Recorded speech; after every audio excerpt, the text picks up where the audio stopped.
Boa noite, está no ar mais um TV com Debate, sendo transmitido ao vivo pelo canal 11 da NET para a cidade de Santos e também pela internet através do www.tvcomsantos.com. Você já sabe, já mande aqui os seus comentários, as suas perguntas para os nossos convidados.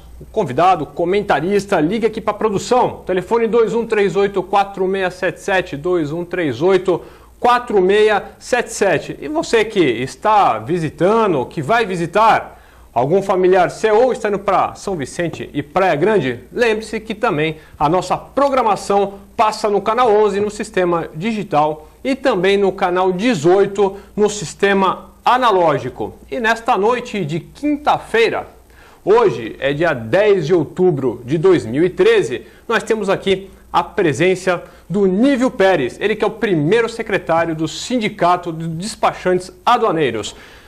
Nívio, acho que é a primeira vez que você vem aqui no programa, no TV com Debate, é um grande prazer. Quer dizer, se bem que comigo é a primeira vez, eu não sei se é a primeira vez no programa como um todo, mas é um grande prazer tê-lo aqui. Uma boa noite.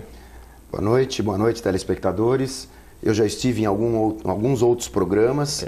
Com o Manuel é a primeira vez. Muito obrigado pelo convite e estou à disposição aí para esclarecer dúvidas.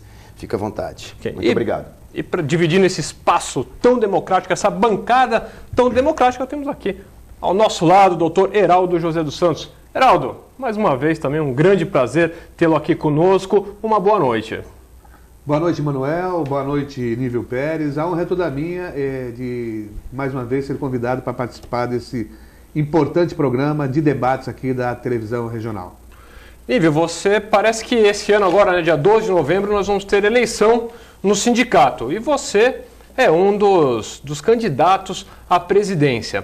Como é que está hoje, né, não só a questão do sindicato, mas também a questão da profissão, do despachante aduaneiro? Nós temos muitas mudanças, né, durante essas décadas na questão portuária. Como é que foi o desenvolvimento aí da questão aduaneira para vocês acompanhar essas mudanças, acompanhar todo esse desenvolvimento? Primeiramente, dia 12 de novembro serão as eleições no Sindicato dos Despachantes Aduaneiros. Lembrando que o Sindicato dos Despachantes Aduaneiros é o sindicato mais antigo do Brasil. Segundo estudos de alguns órgãos, o sindicato, o ano que vem, completa 103 anos. Então, é o sindicato mais antigo do Brasil. E durante esses anos, o despachante aduaneiro vem se adaptando às várias mudanças do comércio exterior. Nós tínhamos no passado as declarações de importação feitas em papel, depois virou o sistema. Então, o despachante aduaneiro ele vem se adaptando ano a ano às mudanças no comércio exterior. O despachante aduaneiro é o representante do importador, ou seja, ele é o importador, ele cuida das mercadorias, ele cuida dos interesses dos importadores e exportadores nos portos e aeroportos. Então ele prepara toda a documentação, ele é o responsável pelo recolhimento dos tributos e ele apresenta todas as informações a vários órgãos intervenientes. Eu cito o Anvisa, Ministério da Agricultura, a própria aduana, IBAMA, Departamento de Marinha Mercante, terminais retroportuários. O despachante aduaneiro ele é um interveniente, ou seja, ele lida com todos esses órgãos praticamente ao mesmo tempo. Então ele tem que ser um coringa, digamos assim. E hoje, qual desses órgãos que é o pior? Que hoje está dando problema realmente. Eu digo pior assim, por causa de atraso, que nós sabemos que tem prazos para as mercadorias ficam paradas nos portos. Hoje, dentre esses órgãos, qual seria o que vocês estariam com mais dificuldades?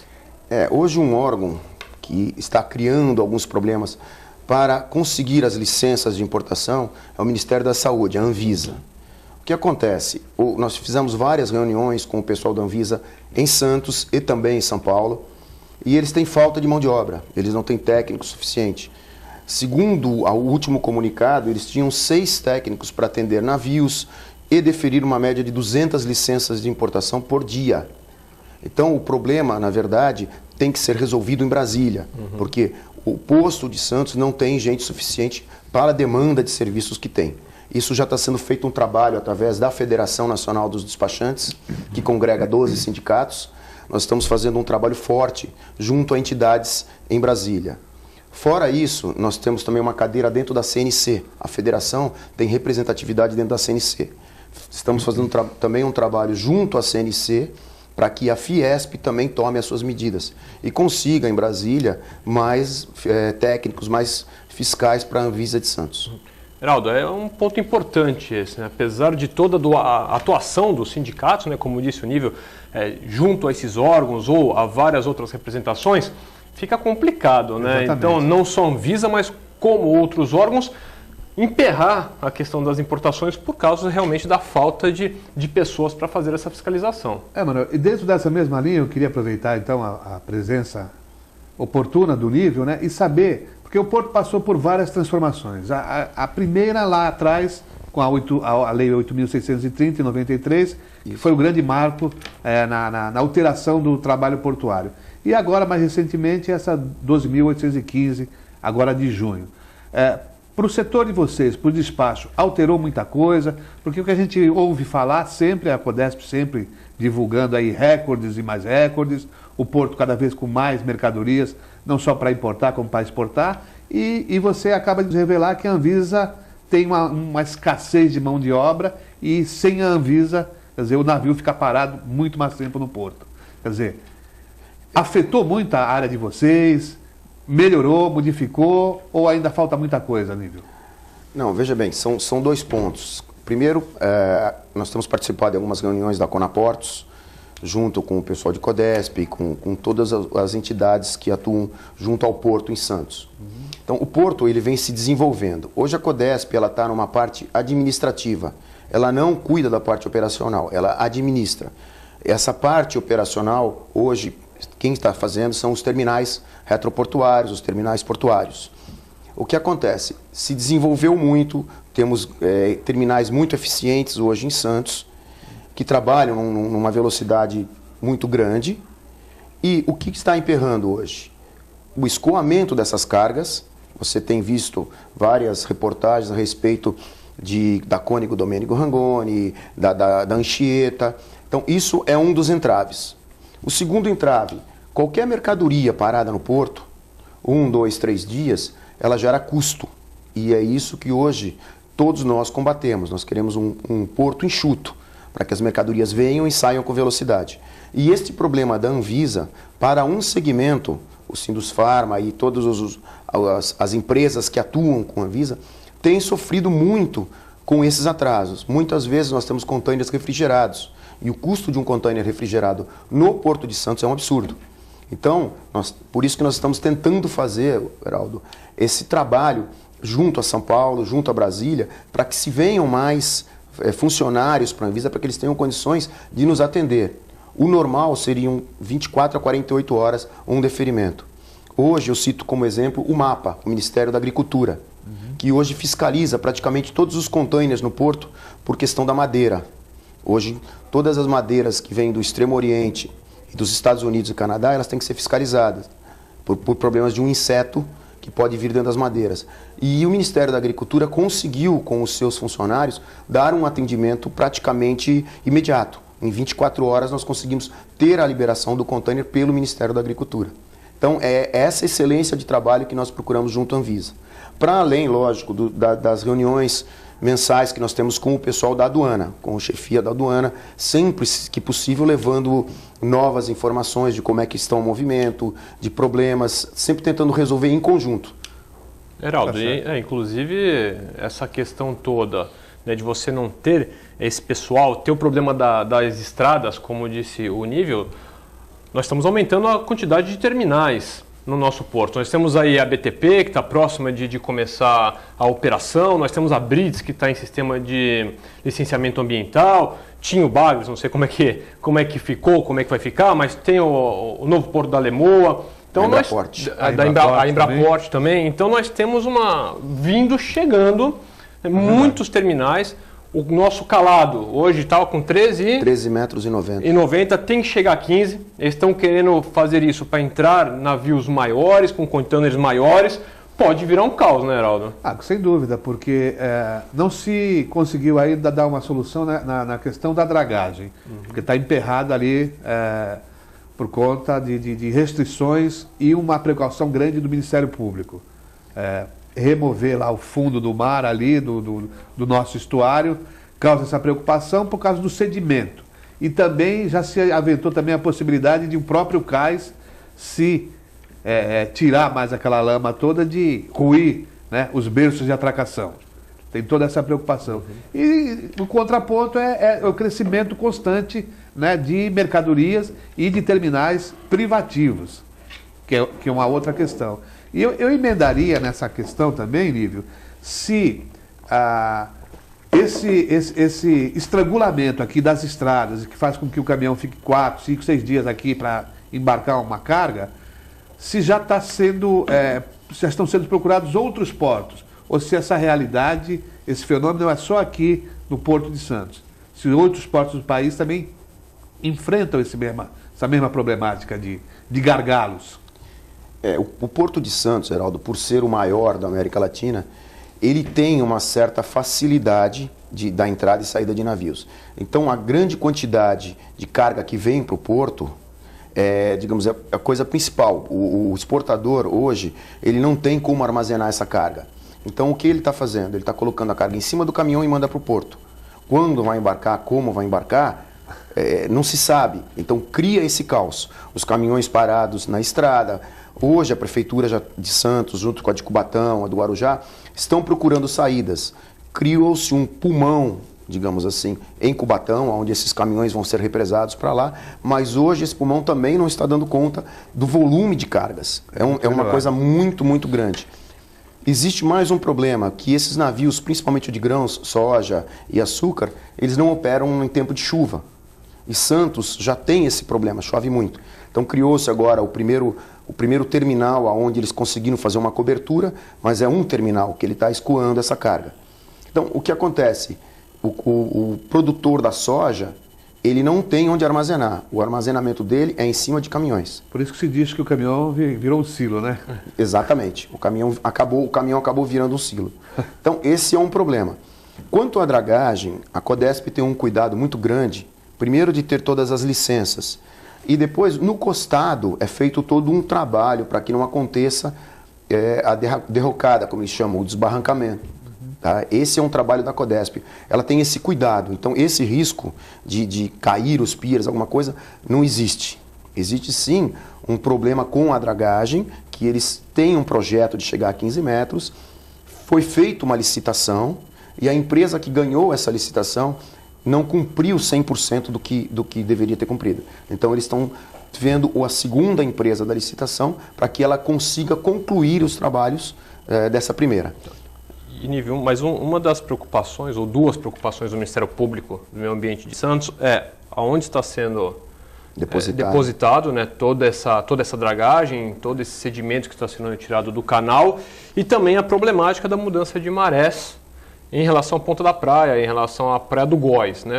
A Codesp fala que não é a dragagem, o Ministério Público entende que é a dragagem.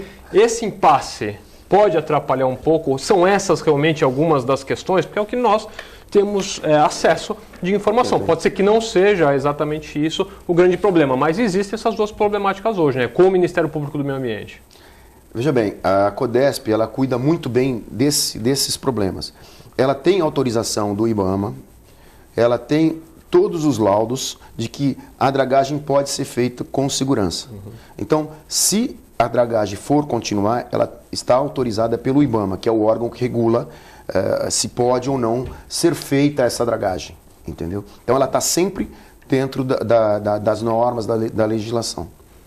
Heraldo. Agora, voltando especificamente ao teu setor, Nível, o despacho aduaneiro, cresceu muito a necessidade de novos profissionais ou o quadro é suficiente, pelo menos aqui na nossa região, no estado de São Paulo, para atendimento de toda essa demanda? Porque o que a gente vê nos jornais todo dia são recordes e mais recordes. E se está exportando e importando muito, o trabalho também se deve à atuação do despachante aduaneiro. Não, hoje em Santos nós temos perto de 2.000 despachantes aduaneiros.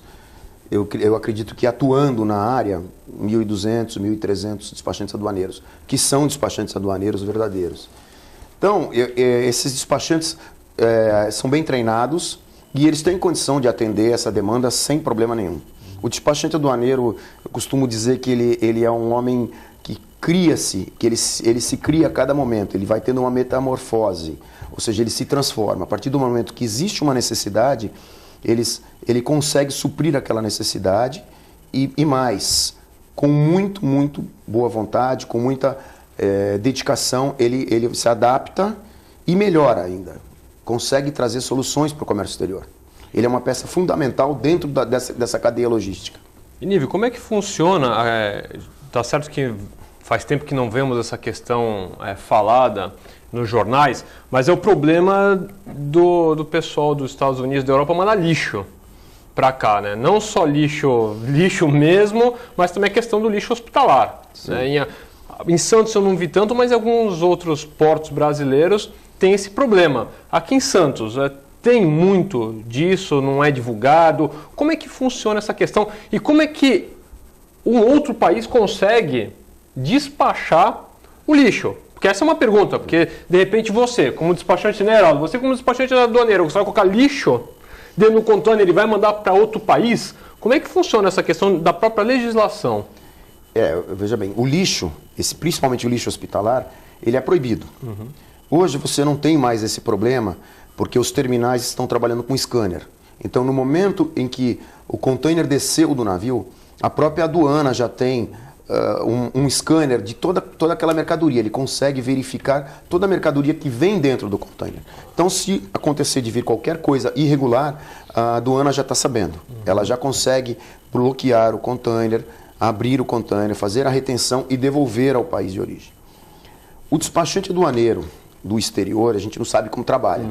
No Brasil, nós sempre fazemos toda a declaração de importação baseada em papéis. Sim. Então, tanto é que se diz conter, não diz tem. Porque o despachante aduaneiro ele não tem autorização de verificar a mercadoria na chegada. Ele só pode verificar a mercadoria junto com um auditor fiscal, depois de feita a declaração de importação, de ser feita a análise documental, e aí sim ele vai na presença de um auditor fiscal e faz a conferência física da mercadoria. Então, se houver qualquer coisa que não esteja documentalmente registrado, tem que se fazer a apreensão dessa carga. Então pode ser que você vai abrir, você tem a relação, você vai abrir o container e não é aquilo que... E o despachante aduaneiro é o responsável, porque ele, na verdade, ele está funcionando como um procurador do importador. Sim, então ele é o primeiro responsável pelaquela informação, apesar de não ter nenhuma responsabilidade. Mas depois não gera nenhuma sanção aos despachantes dos outros países? Assim não, eu digo não aqui, porque aqui sim, mas por exemplo, você recebeu o container, sei lá, ia vir brinquedo, de repente você chega aqui tem lixo hospitalar. Não existe uma sanção ao outro país ou ao sistema de despacho da onde veio esse container? Existe, primeiramente, chegou essa carga aqui, feito isso, além da retenção, a aduana comunica a Polícia Federal e a Polícia Federal vai entrar em contato, através dos órgãos, com o país de origem para saber quem foi que mandou e tentar responsabilizá-los. Aí já é um problema de legislação do país de origem. Aí já é mais uma questão internacional. No Brasil, o lado brasileiro, esse container chegou no país através de uma importadora. Então essa importadora vai ser fiscalizada pela Polícia Federal, pela Receita Federal. Como que isso chegou no Brasil? Foi instrução de vocês, não foi? Então vai haver um inquérito da Polícia Federal para averiguar como que essa mercadoria chegou no Brasil. Quem foi que mandou isso em nome daquela empresa? Heraldo, é um sistema... Mas nesse caso existe a sanção também para o despachante? Com certeza. Também tem? Também tem. Mesmo não... O despachante aduaneiro... Na verdade, atribuição de saber, ele vai ter que confiar. Chegou a documentação para você e aí... Aí chega se for diferente a carga que contiver lá no cofre... Heraldo, veja bem, eu tenho por praxe, e a maioria dos despachantes aduaneiros, antes de seguir para uma conferência, ou antes de atender um importador, de visitar a sede do importador, de ver onde a empresa está estabelecida, se ela é uma empresa idônea, se ela não é uma empresa idônea. Mesmo assim, às vezes acontece. Os europeus têm mania, às vezes, de colocar um presente ou colocar um brinde dentro. Isso não é permitido. Certo, algo que não esteja declarado. Às vezes, até uma empresa de porte, uma empresa de grande nome, acaba recebendo isso sem saber. O cara colocou um brinde, alguma coisa. Essa mercadoria tem que ser retida. Neste caso, não existe nenhuma sanção maior. Mas o despachante aduaneiro é convocado a ir à Polícia Federal prestar esclarecimentos. Ele é entre aspas, um corresponsável. Certo. Já temos aqui participação dos nossos telespectadores. A Lisandra do Gonzaga. Lisandra, um grande abraço, obrigado pela sua participação. Essa é para você, Nível. O debate sobre o comércio exterior está ótimo. Há anos atrás, muita gente queria virar despachante aduaneiro, sem nem saber o que era. A partir desse ano é necessário fazer uma prova na alfândega. Em dezembro de 2012 teve uma prova, mas logo ela foi cancelada. Quem é da área e não consegue a licença, como fazer para dar entrada? A Lisandra do Gonzaga. Ô Lisandra, boa noite. Bom, Lisandra, no dia 7 de novembro de 2011, em São Paulo, foi dada a notícia pelo seu Dário, na época o coordenador da Coana, que haveria uma prova ministrada pelo ESAF para se adquirir o título de despachante aduaneiro. O despachante aduaneiro, ele é nomeado no Diário Oficial da União, ele tem um título como despachante aduaneiro. Ele é nomeado, ele tem um número no Diário Oficial da União. E em 2012, houve uma prova, sim, e passaram somente 3. Então, ou seja, hoje a classe do despachante aduaneiro vai ficar cada vez mais rigorosa, cada vez mais exigente. Isso é um trabalho da própria federação. Por quê? Porque existiram no passado muitos despachantes que eles simplesmente ganharam o título, sem nenhum conhecimento. E hoje essa prova veio para que no futuro isso não aconteça. E o Orlando do Estuário. Orlando, muito obrigado pela sua participação. Um grande abraço. Esse escoramento do canal, de quase 20 metros, dizem que corre o risco da lama cair e prejudicar a área portuária. Mas e o túnel? Não vai causar o mesmo problema? Nível, o Orlando falando da questão do túnel Santos-Guarujá. Orlando, além de despachante aduaneiro, eu sou engenheiro mecânico. Infelizmente não sou civil, poderia até te dar uma ajuda maior. Veja bem, Orlando, eu recebi algumas maquetes, alguns filmes de como esse túnel vai ser colocado. Eu achei interessante. Agora, a questão do escoamento, nós teríamos que verificar com os engenheiros responsáveis. Eu não acredito que deva haver problemas maiores. Até porque nós ouvimos falar em ponte, túnel, por mais de 40 anos. Agora vamos torcer para que seja uma realidade isso, porque tanto Santos quanto Guarujá estão precisando realmente dessa ligação. Heraldo, a questão do túnel está sendo... A questão do túnel está pegando fogo. Está pegando fogo, né? Na terça-feira, né, eu gostaria até de realmente parabenizar a população santista, independente, olha só, não sou contra o túnel. Mas faz tempo que eu não vejo uma mobilização, debate, né? Um embate tão bom como o que aconteceu na terça-feira na audiência pública. Então acho que assim, a população santista está de parabéns por essa questão de ir lá discutir, né, ver quais são os seus direitos, ver quais são os seus deveres. Aqui eu estou falando independente de vai sair, aonde vai sair, eu estou falando da questão da população realmente estar de parabéns, né, Heraldo? Os governos eles têm essa péssima mania de tentar impor as questões, porque essa obra do túnel ou ponte já vem sendo anunciado há mais de 50 anos nessa cidade. Quer dizer, agora, de uma hora para outra, tirou-se aí de alguma prancheta, de algum armário, esse projeto do túnel e, surpreendentemente, aquelas populações ali, são mais de 200 famílias, se eu não me engano, dos bairros Macuco e Estuário, que correm o risco de simplesmente desaparecer. E olha só a realidade, as primeiras casas populares no Brasil são lá do Macuco. Quer dizer... Então, tem realmente sim, uma importância histórica, né, urbana, aquela comunidade ali. Se nós não tivéssemos outras soluções logísticas, aí até se entenderia. Mas nós temos, não pode chegar aqui a Dersa, e mais do que isso, a Dersa, né, que não desapropria ninguém, não faz obra, entregou a imigrantes aí, o sistema imigrantes. E a Dersa, vamos colocar assim, não gostaria de usar uma palavra muito forte, mas nos chupinha, vamos colocar assim, uma palavra mais assim, popular, há anos, com a questão da balsa. Claro. É sucateado. Muito. Né, um transporte sucateado, caro demais, e há décadas que realmente tira o nosso dinheiro, vamos falar assim. Igual você falou, entregou as estradas, é complicado. E agora querer fazer uma desapropriação dessa. Opera um sistema de barca, como você bem disse, assim, obsoleto, totalmente obsoleto. Tivemos aí a coisa de 15, 20 dias, uma barca pegou uma catraia ali pegou fogo, quase, sorte que não teve... No dia seguinte pegou fogo essa mesma embarcação. Sim. O governo do estado anunciou aí gastando publicidade, 2 novas lanchas ali, e elas ficam paradas no final de semana. Eu não entendo isso. E de repente se arvora aí querer construir um túnel ao custo de 4 bilhões de reais. Quer dizer, e deixa os moradores do Macuco Estuário sem dormir. Os moradores lá estão assim, com os nervos à flor da pele, para dizer o mínimo. Né? E nós temos aí o prefeito. O prefeito diz que a caneta é dele e quem desapropria ou é o município, ou é o Estado, ou a União. E o Distrito Federal, são esses entes. Mas o prefeito, para trazer uma responsabilidade dessa, é complicado, né, Heraldo? Porque se chegar num momento que não tiver realmente, olha, vai ter que ser aqui. Aí como é que faz o prefeito? Ele vai canetar mesmo? Não, o prefeito eu acho que tem que ficar do lado da população. Eu Ele também tem que acho. ir lá e falar, claro. olha, nós temos outros traçados que já foram apresentados até pela própria Codesp, quer dizer, uma ligação estrada-estrada ou em outros pontos, aproveitando todo esse modal portuário que também está se modernizando. Não precisa passar ali pelo Macuco. Claro. E amanhã depois já estão anunciando que vão permitir os caminhões também. Então, se você permitir o caminhão, você acaba com a cidade. Não tem mais jeito.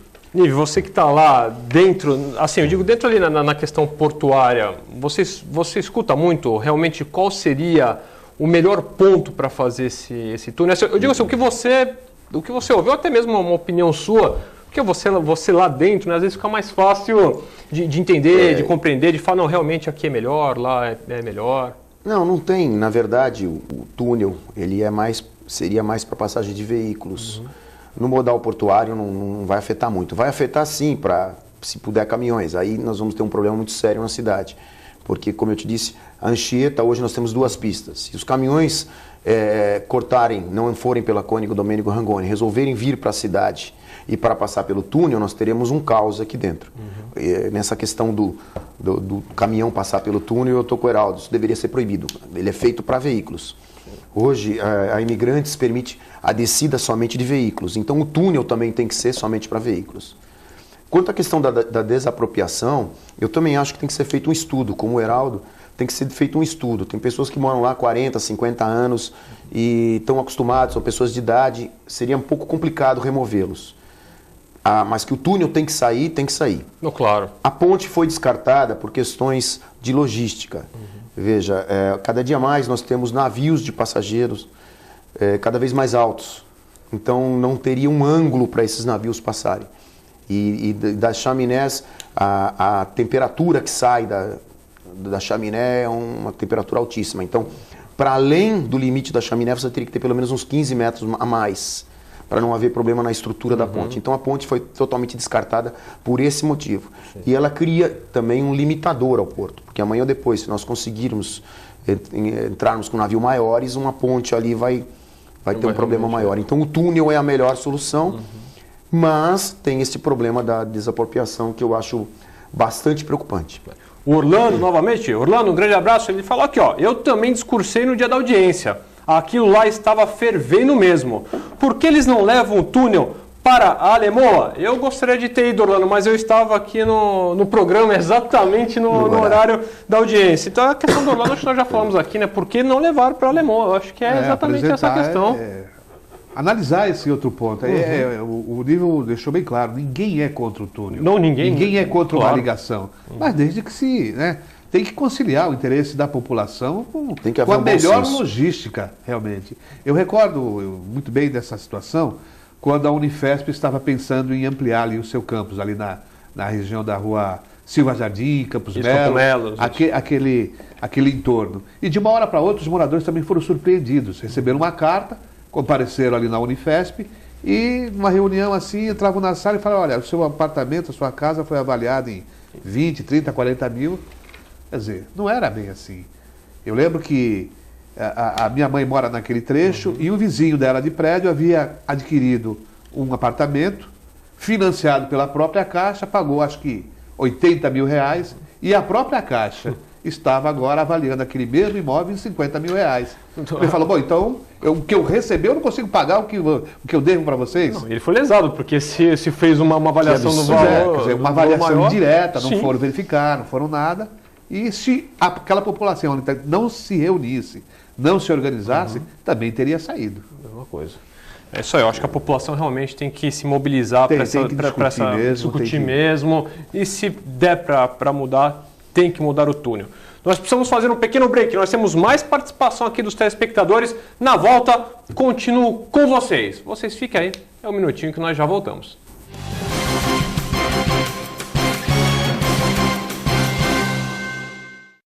Todos os dias aqui na TV Com, a partir da meia-noite, o jornalista Pedro Alcântara leva até você as festas mais badaladas da Baixada Santista e Grande São Paulo. Eventos culturais e artísticos em entrevistas descontraídas e inteligentes. Oferecimento CVC, tudo por uma boa viagem. Forma Plus, por uma vida incomparável. E WhatsApp Santos, há 10 anos formando craques no inglês. No Gonzaga, Ponta da Praia e agora também em São Vicente.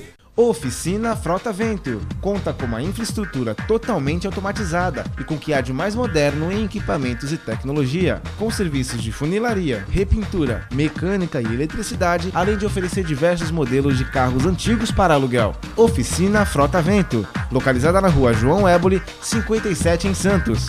Telefone 3223-2969 ou 3221-4853. Oficina Frota Vento. Olá, eu sou Adilson de Carvalho, eu também estou aqui na TV Com o programa Classe A. Um programa de variedades, feito para você que gosta de levar a vida com estilo e curtir uma boa entrevista. Toda quarta-feira, 9 da noite, com reprise na sexta-feira, 4h30 da tarde. Eu espero por você. Até lá.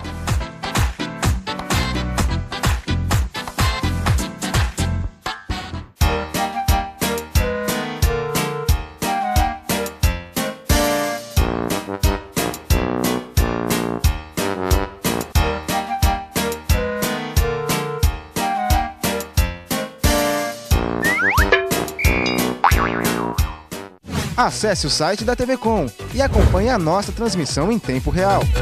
Fique por dentro da nossa programação. TV Com, interagindo com você.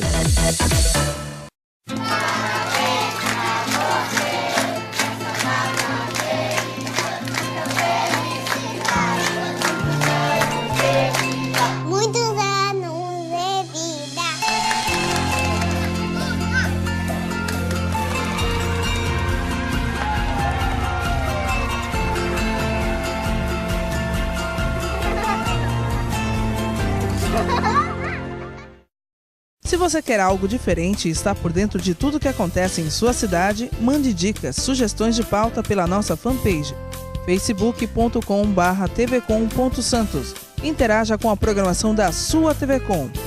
TV Com, interagindo com você.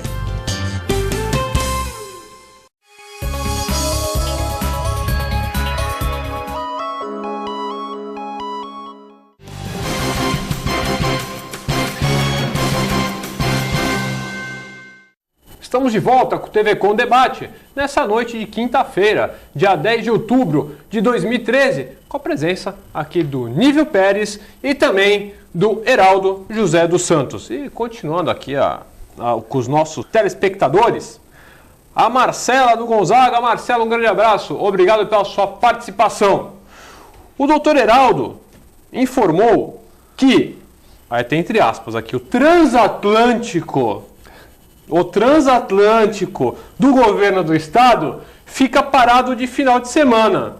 Mas se é um transatlântico, ele não deveria funcionar justamente aos finais de semana? Acho que estou fazendo uma alusão aí à questão da própria propaganda que você falou, né, Heraldo? É verdade, deveria sim, porque as populações de Santos e Vicente de Carvalho continuam se movimentando ali, fazendo essa travessia. Não tem por que essas embarcações que custaram tão caro e são modernas, ficar encostado ali no estaleiro do lado do Vicente de Carvalho. Tem que colocar em operação. Porque, inclusive, no sábado, de repente, quem quer vir passear, fazer compras, até mesmo na cidade de Santos, né, Nível, poderia estar usando justamente esse A não ser transporte. que não tenhamos aí os mestres aí capacitados para operar, porque aquele acidente tudo indica que foi uma falha do mestre que não sinalizou como deveria sinalizar, segundo as leis do mar.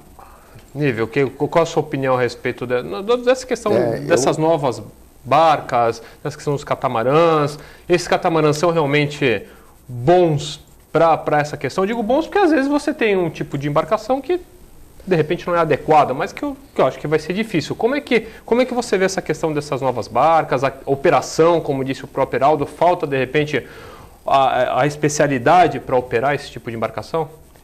Olha, eu entendo que a Capitania dos Portos ela é muito rigorosa na formação desses práticos ou desses, digamos, pilotos de lancha. Ela exige um trabalho muito grande deles, um estudo, e eu acredito que as pessoas que operam e que têm essa autorização da capitania são pessoas capazes. Acidentes acontecem, às vezes uma distração, alguma coisa assim. Agora, em questão dos barcos funcionando, eu acho que deveria ser feito um estudo da demanda no final de semana. Eu sei que durante a semana, por trabalhar ali muito próximo à alfândega e os barcos chegam e saem, o movimento é muito grande. Final de semana eu não tenho se essa demanda é muito grande. Então acho que deveria ter feito um estudo. Se houver demanda, eu concordo com o Heraldo, ele tem que estar trabalhando. Foi gasto um dinheiro muito grande e em prol da população. Então a população tem que ser beneficiada por essas lanchas. Perfeito. E o Filete? Filete, um grande abraço, obrigado pela participação. Parabéns ao programa, está muito bom, obrigado. Hoje tive a oportunidade de encontrar com o amigo Heraldo. Um abraço especial. E para o nível, no Ação e Reação, o Augusto mostrou um depoimento do engenheiro da Codesp, dizendo que o melhor ponto para o túnel seria na entrada da cidade para Vicente de Carvalho, pois o impacto seria menor. O túnel é importante, mas deve ser feito sem impactar, sem obrigar as pessoas a sair de casa. No estuário, há casas de 150 a 300 mil reais. É difícil encontrar casas pelo mesmo valor na região. Por isso, o pessoal está em pane. O que você, Nível, acha desse traçado da Codesp? Não sei se você conhece. Seria, então, pela entrada da cidade, indo para Vicente de Carvalho. Filete, existe um estudo muito grande por parte do governo do estado, governo federal e prefeitura. E dentro desse estudo, eles consideram esse traçado melhor. Eu acho, como o Heraldo, que tem que ser feito um estudo um pouco maior. Por quê? Porque dentro desse traçado vão afetar várias pessoas, população. A entrada da cidade eu acho uma excelente ideia. Até porque se amanhã ou depois caminhões forem autorizados a passarem pelo túnel, eles vão ter mais facilidades na entrada da cidade. Eles não vão entrar na cidade causando um caos. Perfeito. O problema aqui dos caminhões, né, Heraldo? Até você mesmo comentou, Nível, a questão da imigrantes, que eles não podem descer imigrantes. Mas estão dizendo que o ângulo do túnel será o mesmo da imigrantes. Então, se é o mesmo da imigrantes, como é que vai poder? Vai ter a restrição. Vai ter que ter restrição nos caminhões, porque se realmente, assim, não sou técnico, eu só estou repassando o que eu li na mídia. Exatamente. Então vai ter a mesma angulação, então fica difícil, né, Heraldo? É verdade. Primeiro eu vou mandar um abraço para o Filete, de fato nós almoçamos praticamente juntos hoje, e parabenizá-lo porque ele está embarcando aí nesse final de semana para mais um estudo de especialização na Alemanha. Uma nova bolsa, lá vai o Dr. Filete, médico veterinário, né, cuidando sempre aí da sua especialização, a sua atualização nesta área. A questão desse túnel realmente vem preocupando e muito, não só os moradores ali da área, mas também todo o setor de transporte aqui da cidade. Porque esse setor, hoje, por conta desse estrangulamento das estradas, querem aproveitar essa onda do túnel. Perfeito. Porque nós não vamos conseguir ampliar as nossas estradas, não tem nem como. Desapropriar essas áreas todas aí, impossível. Agora, se com um traçado da perimetral, ela chegando até ali a Lemoa e fazendo aquela ligação direta, a gente pode realmente dar uma aliviada. Agora, precisa sim, uma comunicação melhor, Nível. Eu também dos terminais com os transportadores. Né? Pedir para que um sistema de comunicação para que eles venham no momento em que o tempo mínimo de embarque ou desembarque será o mínimo possível. E não fazer isso, como a gente está fazendo aí, são, na verdade, armazéns sobre os caminhões. Hoje existe um estudo Na verdade, na importação já existe o agendamento eletrônico. Depois da mercadoria importada estar liberada, a transportadora tem que entrar no site do terminal, ela agenda um horário para carregar. Então, ela tem um trânsito de mais ou menos 2 horas, ela se apresenta 1 a 2 horas antes. Então, na parte de importação, você não tem tanto esse problema. O caminhão carrega e segue viagem. O problema maior é na exportação, que as cargas, os caminhões chegam no porto e não tem uma previsão de descarga. Aí sim, nós temos esse caos. Você nota que a maioria são caminhões com soja, com açúcar. Então, quando termina uma safra, você já começa outra. E se você tem uma super safra, então o problema se agrava mais. E são sempre grãos, né? Sempre grãos. Exatamente. Na verdade, hoje o maior problema são os grãos. São a parte agrícola que nós dissemos, os produtos agrícolas. E cada vez superando mais as expectativas de produção. Na verdade, assim, hoje o Brasil tem interesse em exportar, claro, porque equilibra a balança comercial, mas tem também esse problema de como vai fazê-lo. A Maricida Pão da Praia, minha mãe, um grande beijo para a senhora. Para você, doutor Heraldo. Quero saber sobre essa situação dos bancos, pois tenho várias amigas com lojas que não conseguem pagar as contas. Qual atitude eles vão tomar? Olha, hoje teria uma reunião das lideranças aí dos bancários com a FENABAN, na tentativa de solucionar. Nós já estamos 20 dias da greve, realmente, já começa a causar grandes problemas. Hoje, essa semana toda, começou aí o pagamento dos aposentados e pensionistas, problemas sérios, problemas até de segurança. As lotéricas, que são braços aí da Caixa Econômica, também já estão saturadas e nós estamos realmente enfrentando um grande problema. É aquela história, os bancários não querem aceitar os 7 e poucos % que os bancos estão oferecendo. Tomara que chegue aí a uma solução, aceitem, né, a FENABAN melhore um pouquinho a oferta para a gente acabar com esse impasse, porque eu acho que a população não aguenta mais uma semana de greve, não. Nível, qual a sua opinião em relação a essa situação tão eu concordo complicada? Plenamente com o que o Heraldo falou. Eu, inclusive, hoje vi uma imagem curiosa. Eu passeando na cidade, tem algumas lotéricas, filas que davam a volta, o pessoal tentando pagar suas contas. Quem tem um pouco mais de condição ainda consegue fazer os pagamentos via internet, e não tem tanto problema, consegue sacar dinheiro no banco 24 horas. Mas o aposentado, aquela pessoa com um pouco mais de dificuldade, está sofrendo muito. A população de baixa renda está sofrendo muito, que não tem acesso à internet, essas coisas. Então, seria muito bom que chegasse a um denominador comum e os bancários voltassem a trabalhar. Toda greve, no meu ponto de vista, é ruim para a população. Sempre não tem jeito, né? Quem sempre é prejudicado. A população sempre paga o preço. Poderia ocorrer, eu não sei se já foi levado a dissídio. A dissídio é quando as partes não conseguem se acertar e aí a questão é levada para o judiciário. No caso dos Correios, que também paralisou por um bom tempo, o tribunal bateu o martelo lá. Tem que voltar ao trabalho e 8,5%, salvo engano, de reajuste aí para o pessoal, para a categoria dos Correios. No caso dos bancos, eu acho que poderia ser feito isso, porque não tem mais. Eu acho que também é uma atitude errada das lideranças dos bancários prosseguir com a paralisação que já está impactando muito.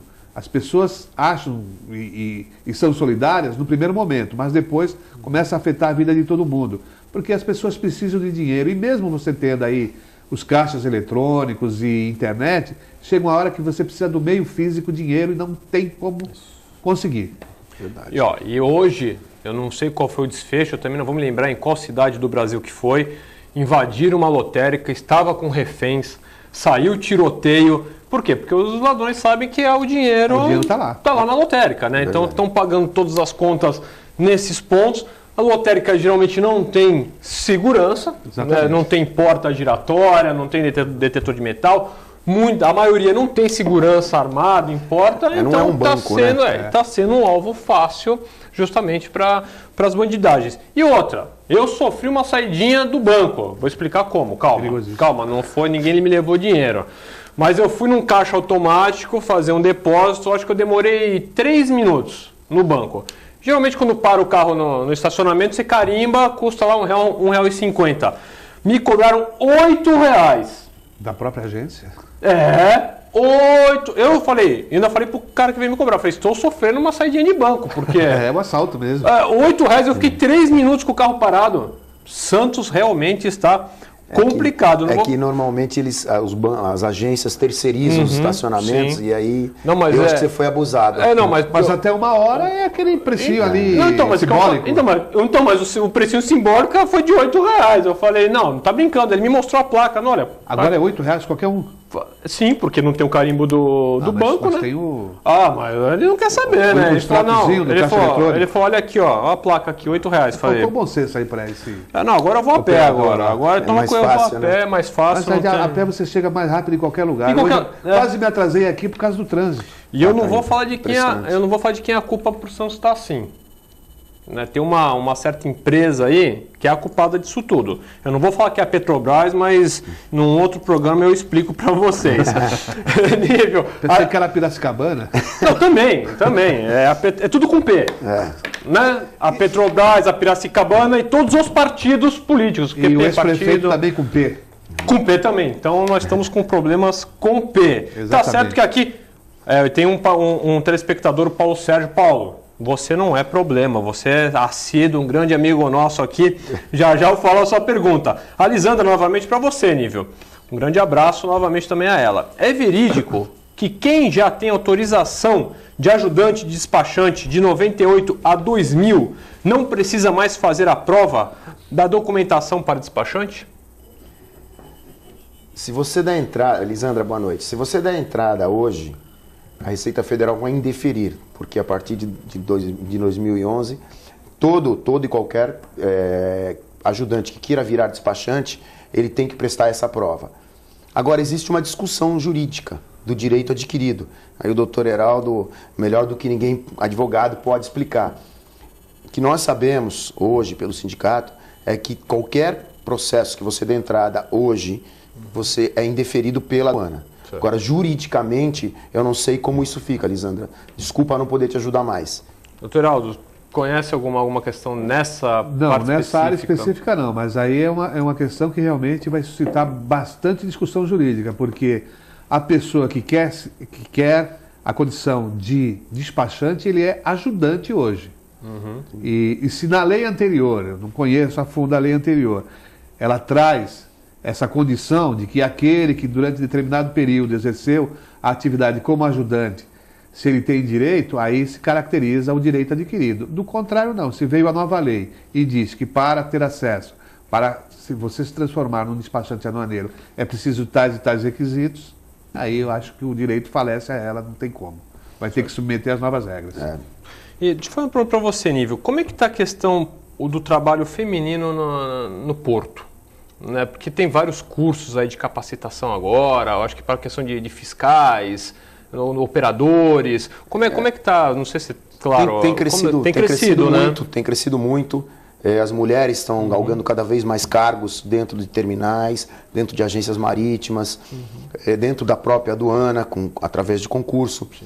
Nós, lá no sindicato, hoje temos 4 mulheres que fazem parte da chapa, que provavelmente será eleita.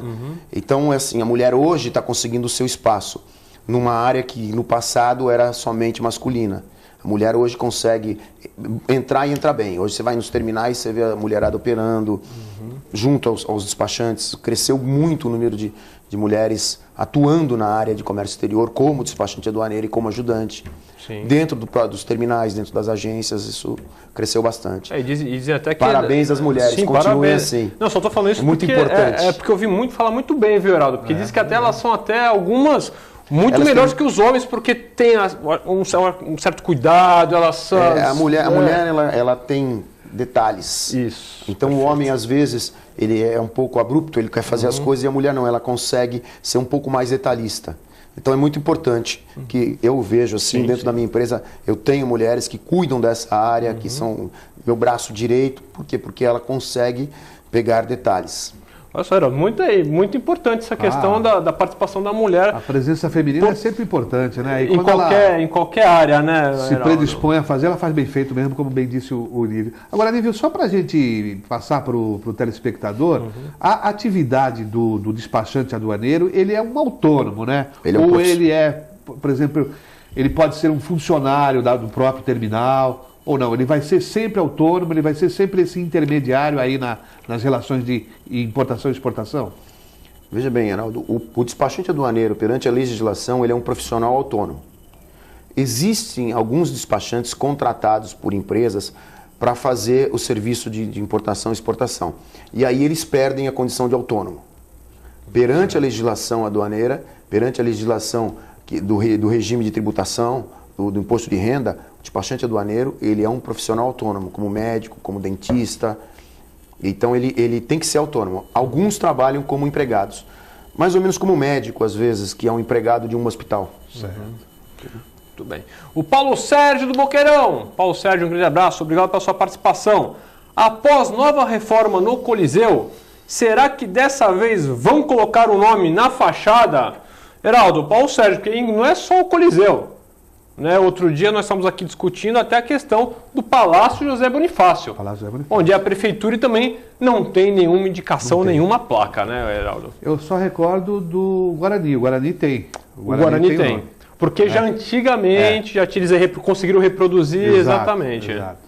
Agora, vai custar caro essa reforma, talvez sobe um dinheirinho para... Né? Quem sabe, né? Depois de tantos milhões e milhões gastos, uma plaquinha... Não custa nada para as pessoas, né? Principalmente quem é de fora, né? Para quando passar, é uma obra bonita, é um prédio suntuoso ali no centro da cidade. É interessante, né? Coliseu. Nível, como você... Até eu acho fundamental. O turismo no centro, né? Eu acho que não só o Coliseu, mas tem muitos locais que faltam realmente indicação turística, histórica, arqueológica dentro da nossa cidade, né? Às vezes no centro você se pega uma pessoa perguntando onde fica esse lugar ou aquele lugar e ele está em frente. É bem isso. Eu já cansei de olha, é ali. A pessoa até se assusta, porque até um pouco mas não sem tem, graça, não tem nenhuma indicação. Nada, não tem nada, nenhum letreiro, nenhuma indicação, nada que indica que ali é um posto disso, daquilo. Então, as secretarias envolvidas nisso, principalmente de cultura e turismo, fica aí uma solicitação de repente começar a colocar as indicações nos pontos turísticos, históricos e arqueológicos da nossa cidade. Nível, nosso tempo está acabando, passou rápido hoje, o nosso tempo infelizmente está acabando, foi um papo excelente aqui, uma conversa, colocando, né, Heraldo, às vezes os telespectadores não faziam ideia, né, exatamente do que era a questão dessa profissão do despachante aduaneiro. Então, muito obrigado pela sua participação e boa sorte no dia 2 de novembro. Aí espero aí que você tenha uma excelente eleição. Muito obrigado mesmo. Foi um prazer participar, estamos sempre à disposição para dizer um pouco mais da profissão do despachante aduaneiro, que é uma profissão secular. Sim. Começou-se quando as primeiras cargas chegaram no Brasil, já existia com outro nome, o despachante aduaneiro.